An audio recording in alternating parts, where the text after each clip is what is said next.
بسم اللہ الرحمن الرحیم۔ Welcome to my YouTube channel جانداروں کی دنیا، آپ کا اپنا بھائی ابو حنظلہ۔ آج ہم بات کریں گے ایک ایسے صحابی کے بارے میں کہ جنہوں نے پوری زندگی میں کبھی نماز نہیں پڑھی، لیکن وہ جنتی ہیں، جنت میں جائیں گے انشاءاللہ۔ لیکن اس سے پہلے آپ لوگوں سے ایک ہی درخواست ہے کہ نئے آنے والے ساتھی میرے چینل کو سبسکرائب کر لے اور پرانے میری ویڈیو کو دیکھیں، لائک شیئر اور کمنٹ تو ضرور کریں۔ تو چلو بڑھتے ہیں اپنے ویڈیو پیغام کی طرف۔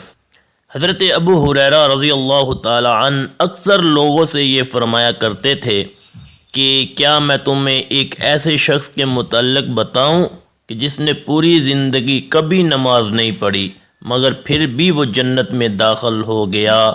لوگوں کو اگر معلوم ہوتا تو وہ بتا دیتے، اور اگر نہیں معلوم ہوتا تو لوگ آپ سے سوال کرتے کہ آپ ہی ہمیں بتا دیجئے کہ وہ کون ہے۔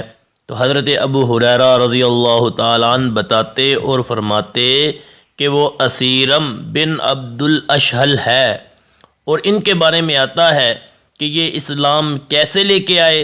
تو عامر بن ثابت بن قیس فرماتے ہیں کہ میں نے محمود بن لبید سے پوچھا کہ ان کا یہ واقعہ کس طرح ہے، تو انہوں نے بتایا کہ وہ اسلام کا انکار کیا کرتے تھے، یعنی اسیرم بن عبد الاشہل یہ اسلام کا انکار کیا کرتے تھے۔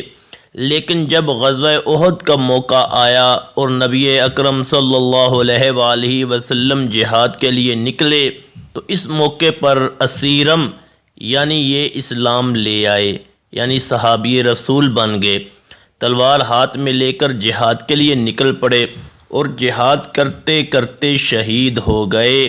صحابہ کرام نے ان کی شہادت کا ذکر کیا تو نبی اکرم صلی اللہ علیہ وآلہ وسلم نے فرمایا کہ اسیرم بن عبد الاشہل یہ جنتی ہے، اللہ نے اس کو جنت عطا فرما دی ہے، ماشاءاللہ۔